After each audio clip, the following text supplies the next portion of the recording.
নমস্কার বন্ধুরা, রুচির কিচেনে সবাইকে স্বাগত জানাই। আজকের রেসিপি নোটের শাকের চচ্চড়ি। নোটের শাক তো অনেকভাবে রান্না করে খেয়েছেন, তবে এইভাবে একবার আলু দিয়ে নোটের শাকের চচ্চড়ি রান্না করে খেয়ে দেখুন, অসাধারণ লাগে খেতে। চলুন তাহলে রেসিপিটা দেখে নিয়ে যাক, আশা করি ভালো লাগবে। এখানে দেখুন আমি নোটের শাক নিয়েছি, শাকটা একটু বড় হয়ে গিয়েছে, ডাঁটা হয়ে গিয়েছে। আর এই রেসিপিতে কিন্তু ডাঁটাগুলোও ব্যবহার করব, শাকটাও রান্না করব। এখন এখানে শাকগুলোকে কেটে নেব। তো দেখুন আমি প্রথমে শাকটাকে ভালো করে বেছে নেব। অনেক সময় শাকের মধ্যে পোকা থাকে, খারাপ পাতা থাকে, সেই পাতাগুলোকে বাদ দিয়ে দিয়েছি। তারপরে শাকটাকে এইভাবে কেটে নেব। তো প্রথমে ডাঁটাগুলোকে আমি এইভাবে কেটে নিলাম, আর তারপরে শাকটাকেও কিন্তু এইভাবে কেটে নেব। আর এইভাবে শাকটাকে কেটে নেওয়ার পর খুব ভালো করে শাকটাকে ধুয়ে নিতে হবে। তো এখানে বন্ধুরা আমি সব শাকগুলোই কেটে নিয়েছি, একইভাবে কেটে তারপরে খুব ভালো করে ধুয়ে নিয়েছি।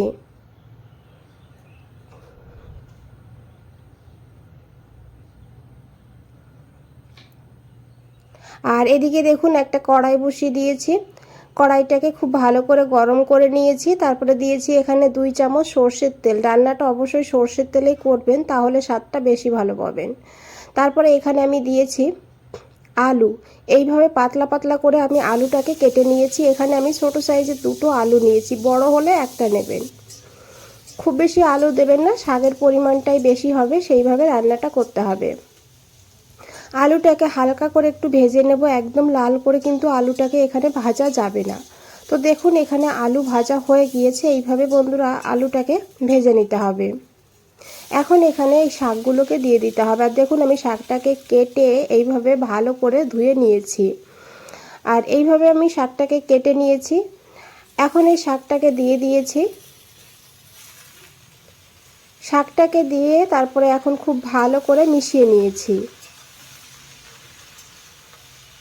এই গরমের দিনে শাক পাতা কিন্তু খেতে বেশ ভালো লাগে। আর এইভাবে যদি নোটে শাকের চচ্চড়ি বানানো হয় তাহলে তো কোনো কথাই হবে না।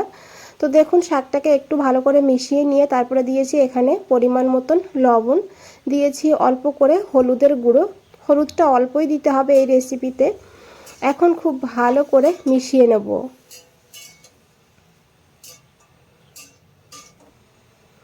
এইভাবে ভালো করে মিশিয়ে নেওয়ার পর এখানে আমি অল্প করে একটু জল দেব।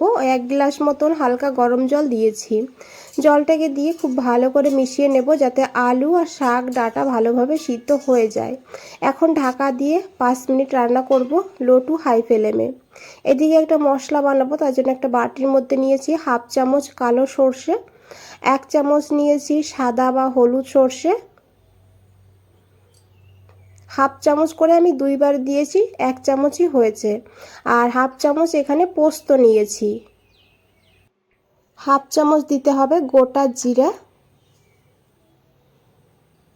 আর তারপরে দিয়েছি অল্প করে একটু লবণ, কারণ লবণটা কিন্তু আগেও দিয়েছি, সেই কারণে অল্প করে একটু লবণ দিয়েছি। সর্ষে বাটার সময় একটু লবণ, কাঁচা লঙ্কা দিলে তাহলে কিন্তু সর্ষেটা তেতো লাগে না। তার সঙ্গে আমি 3টে কাঁচা লঙ্কা নিয়েছি, তবে ঝালের পরিমাণ আপনারা আপনাদের প্রয়োজন মতন নেবেন। তারপরে একটু জল দিয়ে মশলাটাকে এইভাবে বেটে নিয়েছি। আর এদিকে দেখুন 5 মিনিট হয়ে গিয়েছে, আমি ঢাকনাটা খুলে নিয়েছি। এখন একবার খুব ভালো করে মিশিয়ে নেব। আর এখানে কিন্তু আলু ডাঁটা সিদ্ধ হয়ে গিয়েছে। ডাঁটা কিন্তু একদমই নরম ছিল, আর আলুটাকেও পাতলা পাতলা করে কেটেছি, সেই কারণে খুব বেশি সময় লাগেনি সিদ্ধ হতে। এখন আমি এই তরকারিটাকে একটা বাটির মধ্যে নামিয়ে নিয়েছি। আর কড়াইটাকে পরিষ্কার করে নিয়েছি। এই কড়াইতেই দিয়েছি 2 চামচ সর্ষের তেল। রান্নাটা কিন্তু খুব কম তেলেও হয়ে যায়। আর তেলটাকে খুব ভালো করে গরম করে নিয়ে তারপরে দিয়েছি একটু কালো জিরা, আর তার সঙ্গে একটা চেরা কাঁচা লঙ্কা। ফোড়নটাকে ভালো করে ভেজে নিতে হবে। তারপরে দিতে হবে এখানে রসুন। এখানে আমি 3 কোয়া রসুনকে এইভাবে থেতো করে নিয়েছি। থেতো করে দিলে এর ফ্লেভারটা কিন্তু দুর্দান্ত হয়। আর বন্ধুরা এখানে একটা কথা বলে রাখি, যদি আপনারা এই রেসিপিটা সম্পূর্ণ নিরামিষ বানাতে চান তাহলে কিন্তু রসুনটাকে স্কিপ করে একইভাবে রান্নাটা করে নেবেন, তাতেও খেতে ভালো লাগবে। রসুনটাকে হালকা করে একটু ভেজে নিয়েছি, তারপরে সেই বেটে রাখা মশলাটা দিয়ে দিয়েছি। বাটি ধুয়ে সামান্য একটু জল দিয়েছি, দিয়ে ভালো করে মিশিয়ে নেব। এখন মশলাটাকে 2 মিনিট কষিয়ে নেব। তারপরে এখানে দেখুন আমি সামান্য একটু হলুদ দিয়েছি, মানে মশলার পরিমাণ বুঝে এখানে হলুদটা দিতে হবে। আর দিয়েছি এখানে একটু চিনি, যেহেতু শাক রান্না তাই একটু চিনি দিলে খেতে ভীষণই টেস্টি হবে। চিনিটাকে দিয়ে ভালো করে মিশিয়ে নেব। আর এই মশলা কিন্তু একদম খুব বেশি কষাবো না, তাহলে সর্ষে পোস্তর আসল স্বাদটা থাকবে না। যখন এইভাবে দেখবেন তেল ছাড়তে শুরু করে দিয়েছে তখন বুঝবেন মশলাটা কষানো হয়ে গিয়েছে। এখন এখানে দিয়ে দিতে হবে সেই তরকারিটাকে দিয়ে ভালো করে মিশিয়ে নিতে হবে। আর এখানে কিন্তু বন্ধুরা দুর্দান্ত একটা গন্ধও বেরিয়েছে, আপনারা যখন বানাবেন তখন বুঝতে পারবেন। এখন 2 মিনিট রান্না করে নিতে হবে। আর এইভাবে খুন্তি দিয়ে একটু আলুগুলোকে ভেঙে ভেঙে দিতে হবে, যাতে ভালোভাবে একে অপরের সঙ্গে মিশে যায়। আর বন্ধুরা রেসিপিটা দেখে যদি একটু ভালো লেগে থাকে একটা লাইক করে দেবেন, চ্যানেলটাকে সাবস্ক্রাইব করে পাশে থাকবেন, কমেন্টসে জানাবেন কেমন লেগেছে। তো দেখুন খুব ভালো করে মিশিয়ে আমি 2 মিনিট এখানে রান্না করে নিয়েছি।